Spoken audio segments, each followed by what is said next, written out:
amati mbégteeg cawarte di jano yéen ci xibaaru bés bi am internet dalati leen jàmm li ci gën a fës bokk na si mbirum génnub àdduna ba François Mancabou njiital organisation nationale des droits de l'homme dugal nañ ci seen loxo di condamné sortie ba nga xamante ne ni procureur daal dina ko ciy def tey avertir ci mbirum vidéo fukki simili ak ñett lañ ca xam ne yëpp dinañ leen ko xamal ci na mu gën a yaatoo ba tey ci mbir mi ni mel lañ ci am le dañu si bokk ca ba ñuy amal ab point de presse gannaaw génnub àdduna François Mancabou procureur de la République daa xamle woon ni daal am na ab vidéo 13 minutes bi wane ni Mancabou moo gaañ boppam ci cellule am ba ca bañ ko teewee en garde à vue enquête daal dina si am témoignage ab source ba nga xamante ne ni daal dina xool boobu les vidéos la ñu ca xamle yëpp dinañ leen ko xamal ca na mu gën a yaatoo ki nga xamante ne ni mooy buuru Mankaañ yi daal dinañ dugal loxoom ci mbirub génnub àdduna ba doomam jilee di François Mancabou moom nag kàddu yam ca yëkk yëpp dinañ leen ko daal di jottali ca na mu gën a yaatoo police daal dinay mobiliser wu ngir gis Pape Mamadou Seck ma dawee rek ca pavillon spécial bu hôpital Aristide Le Dantec def na benn ay bés bu ñu sukkandikoo ci observateur enquêteur yi wàcc nañu week-end bi ñu génn cité Alioune Sow bu Pape Mamadou Seck mu daw dëkk naka noonu la ca dal di rek tukkee yëpp ci xibaar dinañ leen ko dal di jottali ab xale bu jigéen nekkoon candidat ci bac bi moo ñàkk bakkanam ca ba ñuy amal examen bu ñu door depuis alxames bu ñu weesu moom moomee nag mu ngi wuyoo ci turu Marie Kandé dibeer ci ngoon la génn àdduna wala ca tukkee ci xibaar ak seede ya ñu def ci moom lépp dinañ leen koo xamal ca na mu gën a yaatoo langue politique bi dinañu si xuus ay leader coalition Yewwi Askan Wi daal dinañuy amal ab caravane ca région bu Thiès ku si nekk nag daal di wax ak askan mi ki li nag di Ousmane Sonko acte ba mu def la ñëpp di waxtaanee jamono jilee di micro RTS gu mu ne daal di ci yëkki ay kàddoom nañu ko fa jëlee naka noonu ne waa RTS tardé wuñu benn yoon ci tontu ci na nga xamante ne ni ñoom noonee la Ousmane Sonko doxalee ci seen diggante ak ci seen i ay ndaw coalition Yewwi Askan Wi daal di ñàkk ay élément wam ci diwaanu Touba ay membre mouvement Madakaw daal di nañuy won gannaaw Sonko ki ay ñoñom yooyee li ni mel nag mi ngi am gannaaw ba Serigne Fallou Mbacké daal di rek demee rek giseeg njiitu réew mi Macky Sall mu ko dalal audience parti bi lee di FDS les Guelwaar la ñu bëgg mooy yoon def liggéeyam ci dossier wu agression ak barbare bu seen rek leader bi lee doon victime di rek docteur Babacar Diop mu ñu ne daal dañu ko daal di agressé ak kii rek ay waay ya nga xamante ne ni dañoo ngànnaayu doon ña nga xamante ne ni daal di leen di identifier bu ñu sukkandikoo ci ay ndawam yu si sàkk yoon def liggéeyam Fatoumata Ndiaye Fouta Tampi xibaar bi la neexul benn yoon ci moom doomam bu jigéen di taawam daal dina koy wili pande moom mi nag daal dinay xam ne ay mbir yu doy waar ci waajuram bu jigéen boobee nga xamante ne ni sax mu ngay ñaan ñu dimbale ko si moom lu ko mooy mën na koo sacrifier ndax rek am na fitam mariage Nabou Dash dinañ ci àddu juróomeelu mariage am la doon def ni ki démb ci dibeer bi naka noonu waajuram bu jigéen yëkki nay seede si moom dinañ leen ko xamal waaye itam borom këru Nabou Dash bu mu tàggool di Njaw Fall daal dina réagir ci li ni mel lam ca xamle ci kàddu dinañ leen ko dal di xamal ci la jootaayu xibaar mbirum Serigne Modou Lo Ngabou Junior bu bëggoon a profité ci absence kenn ci ay taalibeem bu nekk ca bitim réew ngir sëgg ci soxnaam la ñëpp di waxtaanee jamono jilee gannaaw ba ñu biralee vidéo le motifam beek ab soxna ba taalibeem ak 700 audio ay taalibeem daal dinañu koy wili pande gannaaw ba ñu janoo week taskatu xabaar ya la ñu fa xam ne dinañ leen ko xamal laataa ñu si toftal xibaaru tàggat yaram bu ñu koy ndar képpe mbokk yi li moo gënoon a fës si tënk ngeen taaxirlu anees tuut gannaaw bàkk bi ñu feggowaat ak yéen ci yaatal wi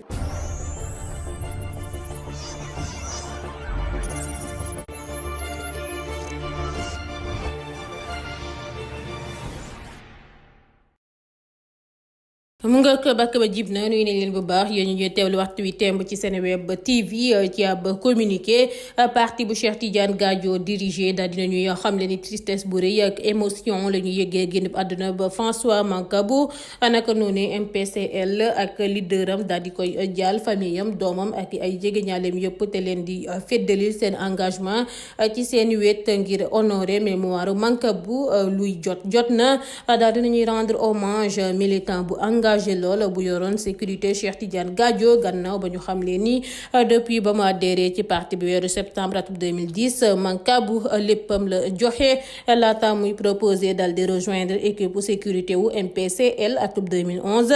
ci noonu la contribuer ci sécurité wu activité yu parti bi ci siège ba di rek gunge tamit kile di Gadio doon assistant wu sécurité ak protocole bu docteur Gadio ci coordination Monsieur M Ngom bu diriger sécurité bi atum 2010 ba jamono jile. Njiital organisation nationale des droits de l'homme daal dinay condamné sortie procureur bi si génnub àdduna ba Mancabou tey averti ci vidéo fukki simili ak ñett bi daal dinay xamle nag ni Sénégal dafa obligé ubbi enquête ci mbirum François Mancabou daa war a tontu demande internationale comme ay ak yelleefu doomu aadama combat international la Sénégal dafa war a rendre compte communauté internationale gi Mancabou dañu ko téewoon ba tax na état dafa am obligation aar ko am na benn fermeté buy dégagé ci histoire bi ba tax na Sénégal amul choix mu xamle ko moom avocat bi la di Maître Samba Thiam nekk tamit jàngalekat histoire droit naka noonu ne la ne comprendrewul daal procureur de la République buy wax existence vidéo fukki simili ak ñett am na benn victime am na doomu aadama bu ñu doon topp am na tamit société bi ba tax na kon bu procureur génnee daa waroon a yem si wax ne daal ubbi nañu ci enquête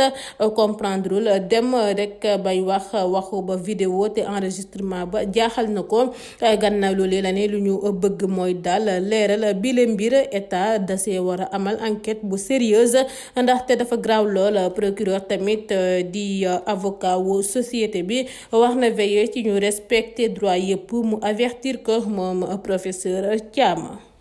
ci ba muy amal point de presse gannaaw génnub àdduna ba François Mancabou procureur de la République daa xamle woon ni am na ab vidéo 13 minutes buy wane ni Mancabou moo gaañ boppam ca cellule am ba ca bañu ko teewee en garde à vue enquête nag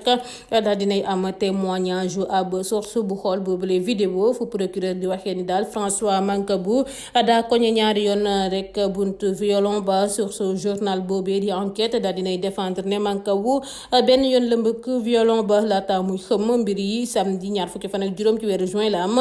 ca commissariat central bu Ndakaaru 10 membres ñu ne daal ci force spéciale gi la ñu bokk nekk fa en garde à vue 9 ya ñoo nga nekkoon di discuter Mancabou écarté wu yenn saay mu croisé ay loxoom yenn saay mu décroisé leen nekk di xeseen bopp bi nekkul woon daal mën nañoo ne si waxtu bu ñeneen ñu suuboo lool ci seen waxtaan ba mu defee fukki simili la daram ba am ñu gis ko muy def ay mbiram koñe boppam ca bunt ba way la ca bunt cellule ba tey rek daba tey bu ñu sukkandikoo ci source journal boobee di enquête wuuteeg lu procureur wax benn yoon képp la ko def ci vidéo ba dal di daanu xëm mbir mi nag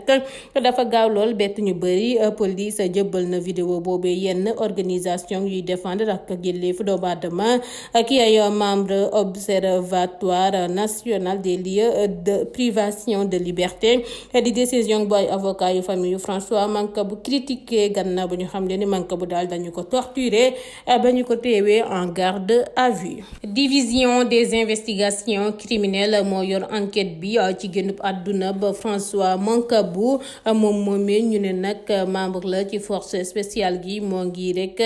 génn àdduna ca ba ñu ko hospitalisé ci benn bërëb bu fajukaay bu ñu sukkandikoo ci observateur policier yi door nañu rek audition ya àjjuma bi ñu génn journal bi daal dinay xamle ni bépp doomu aadama bu laale ci arrestation François Mancabou garde à vue am ak hospitalisation wam bi dina jaar ca kanamu enquêteur ya même source bi daal dinay xamle ni dinañu wax ci waxtu yu mujj ba François Mancabou yi ak condition yu garde à vue am bi ba tey bu ñu sukkandikoo ci journal bi di observateur audition yu njëkk yi daal dinañuy weddi ñu ne Mancabou dañu ko torturé ba ñu ko teewee. Joan Mancabou buuru Mankagne daal dinay addu ci génn àdduna François Mancabou moom nag daal dinay delloo lépp ci loxo yàlla tey wootee ngir ñu booloo duutu la nag baaraam kenn ci li ni mel nee na daal mu am dëgg wala mu ñàkk am dëgg day ñaan yàlla mu wane ne rek sena mu gën a gaawee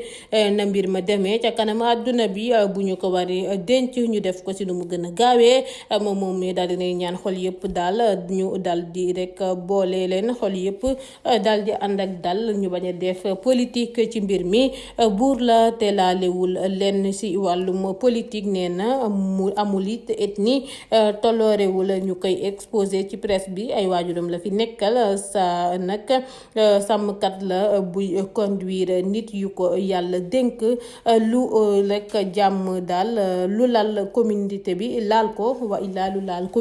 communauté am daal di koy laal ku bëgg a wax ci jàmm mu suivre la waaye nag ñu bëgg a xàjjale seeni responsabilité la ak sa projet personnel dalay ñaan nga sori ko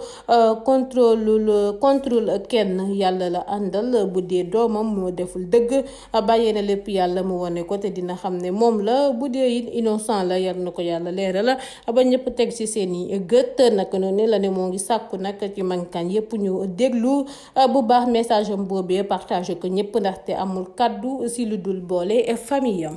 leneen police daal dinay mobiliser wu ngir gis Pape Mamadou Seck mu dawee ca pavillon spécial bu hôpital Aristide Le Dantec def na benn ay bés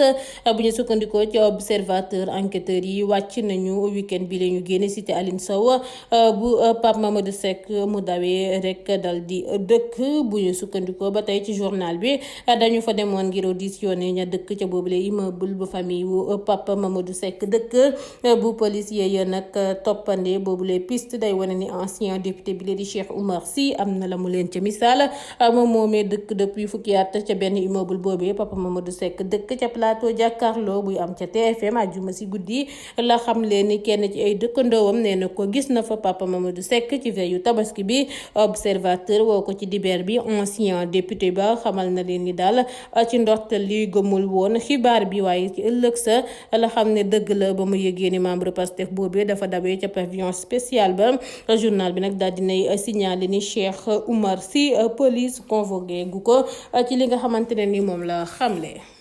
ab xale bu jigéen nekkoon candidate ci baccalauréat bile moo ñàkk bakkanam ca ba ñuy amal examen bu ñu door depuis alxames bu ñu weesu moom moomee di wuyoo si turu ba Marie Kandé di ber si ngoon la génn àdduna gannaaw ba ko feebar bu gàtt tëralee woon xale bu jigéen boobee nag doon def terminal ci ab série scientifique ca lycée Alpha Molo Baldé nekkee ca commune bu Kolda da doon jéem a décrocher baccam ca centre lycée bu Nakan bu ñu sukkandikoo ci proviseur lycée ba di Alpha Molo Baldé Marie Kandé élève mooy royukaay la woon waa école ba yëpp ko xamoon laata muy naan daa mësa mbëbét wéyandi ay njàngam ngir doon médecin di mbëbét bu nax saay si ba ay fan rek desee si njeextalu épreuve yu tour bu njëkku ba baccalauréat bile proviseur lycée boobee xale ba doon jànge di Ibrahima Koulibaly nee na daal delloo na lépp ci loxo yàlla comme ay waajuru Marie Kandé bu ñàkk bakkanam ci hôpital régional bu Kolda. politique ay leaderu coalition Yewwi Askan Wi daal dinañu amal ab caravane ca région bu Thiès ku si nekk dal di wax ak askan wi Déthié Fall moo ko door mandataire coalition bi ca département bu Tivaouane fu jànnoo ko kër Serigne Moustapha Sy gannaaw ba ay candidat yu Yewwi ca boobule gox jëlee kaddu Ousmane Sonko bopp liste nationale ba moo leen feelu naka noonu leen jiital Pastef ba sàkko ngir ñu dindi micro chaîne publique bi di RTS ndaxte nee na amul benn njëriñ ngir mu jëfandikoo boobule micro naka noonu la xam ni daal Macky Sall ak administration wam ak justice am def nañu lépp ngir écarter injustement seen liste titulaire bi ba tax na kon RTS du mës a diffuser passage am boobee gannaaw loolee lay regretter lu ko jegi jaareewul ci RTS ca ba ñuy amal campagne électorale ba te impôt wu sénégalais yi moo tax RTS existé RTS lu Macky Sall laal rek lay diffuser te texte yi dañu ko imposer mu def ay émission plurielle ba noppi jox accès kujje gi mu xamle ko moom Ousmane Sonko ba tey ci li nu mel tontu RTS tardewul benn yoon gannaaw bruit bu jiital Pastef bi provoqué ci geste ba mu def rejeté micro RTS direction chaîne pub nationale boobee daal dinay biral ba communiqué di si condamné fermement kàddu Ousmane Sonko yi RTS daal dinay souligné tamit nu ñu leen doon daal joxe yu xoowee gannaaw geste ba nga xamante ne Sonko daal dina koy def naka noonu ne lay exiger ngir ñu jox cër seen équipe ba ñu yebal ngir campagne coalition Yewwi Askan Wi. Direction bi daal dina digge ni tamit dina jël ay disposition wam yëpp ngir ñu daal di rek bañate def attaque yi ni mel ak responsable ba mu mënti doon. Politiciens yaa nga ci seen digg campagne jamono jile may wax ak yéen naka noonu leader politique yaa ngay fësal seen poids ca seen fief ya noonu la Abdou Karim Sall doxalee samedi bi ñu génn yemoo woon ak 16 juillet 2022 ministre de l'environnement daal dina investir ay mbedd ba commune bu Mbao bu muy diriger comme maire ci ab caravane bu dajale lu toll ak 3000 participants chef de file Benno Bokk Yaakaar ca Mbao daal dinay wane ni mi ngi wéy di nekk majoritaire ca boobule commune mu gagné woon ci élection locale yi. Coalition Yewwi Askan Wi daal dina ñàkk ay élément ca diwaanu Touba ay membre mouvement Amadou Kaw daal dinañuy won gannaaw Sonko ak ay ñoñam vice président au conseil départemental bu Mbacké jamono jile di Fallou Diop ay militant wam ak sympathisant wam dellu nañu ca coalition Benno Bokk Yaakaar samedi 17 juillet 2022 la ko responsable moralu mouvement Amadou Kaw Fallou Diop xamle ca ba muy amal point de presse ci teewaayu tête de liste locale Benno Bokk Yaakaar Serigne Gallas Mbacké ministre conseiller bi di Cheikh Abdou Bali Mbacké Cheikh Bara Gueye bu ñu investir ca liste Benno Bokk Yaakaar ak yeneen i responsable politique ci fàttali Serigne Fallou Mbacké mi ngi woon gannaaw Yewwi Askan Wi gannaaw audience bi ak njiitu réew mi Macky Sall. Parti bi di FDS les Guelwaar lu ñu bëgg mooy yoon def liggéeyam ci dossier wu agression ak barbare bu seen leader bi doon victime déclaration bi ni mel ñoo ngi ko def gannaaw plainte bu ñu déposé ca commissariat central ville ba ñu dikkaatee ci mbir yi ay membre FDS les Guelwaar ne ñu daal samedi bi ñu weesu seen leader di docteur Babacar Diop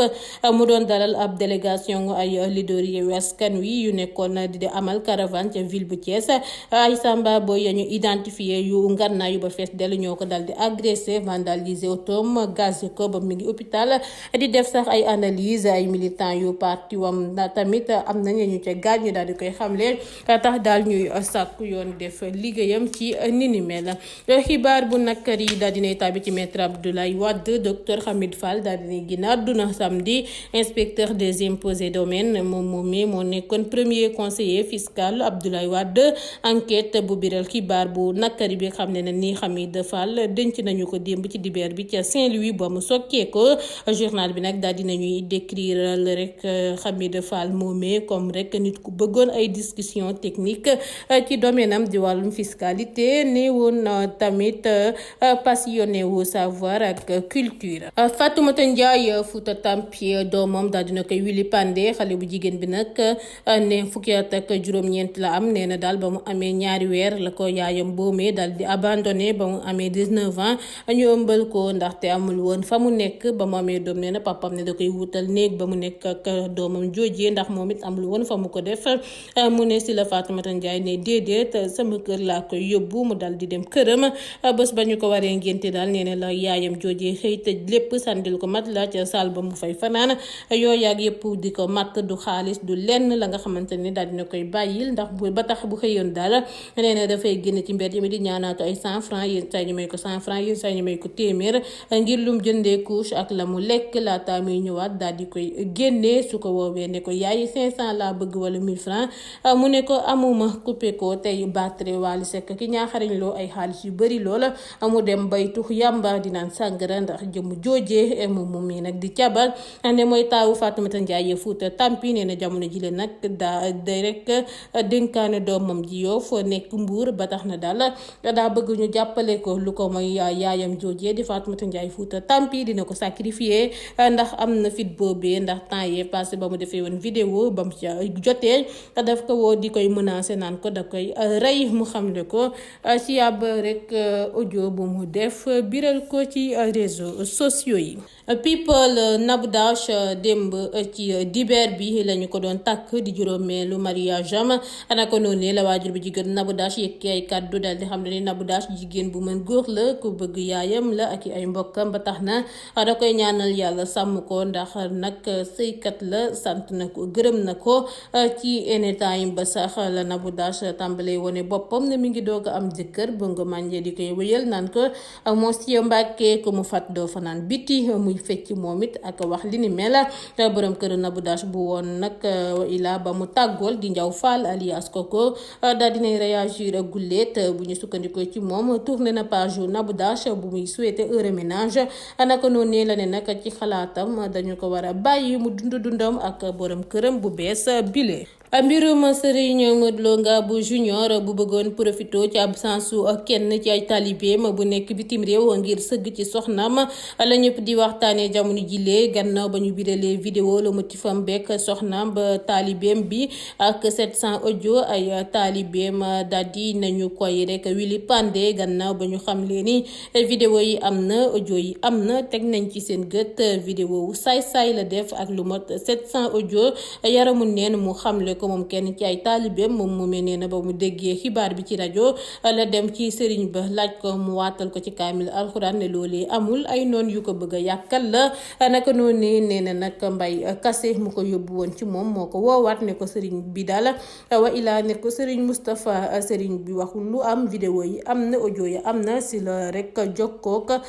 xaadim mu ñëw kër ga mu gis vidéo ya di ay vidéo saay-saay ak 700 audio yaramu neen naka noonu ne la moom moomee Serigne Moustapha ne daal Aïda la mujj la sekkulal rek dara di ko def vidéo ak audio yi waaye nag njaaloo nag yeneen jigéen ya nga xamante ne ni bëri nañu lool yàq na fa ay ëmb ndax ay taalibe wax nañ ko te weddiwu ko dafa nax xale yi ci Serigne Touba te ab saay-saay la mu xamle ko moom Serigne Moustapha taalibe ba Serigne Modou Lo Ngabou Junior ci li nga xamante ne ni daal dina cay am.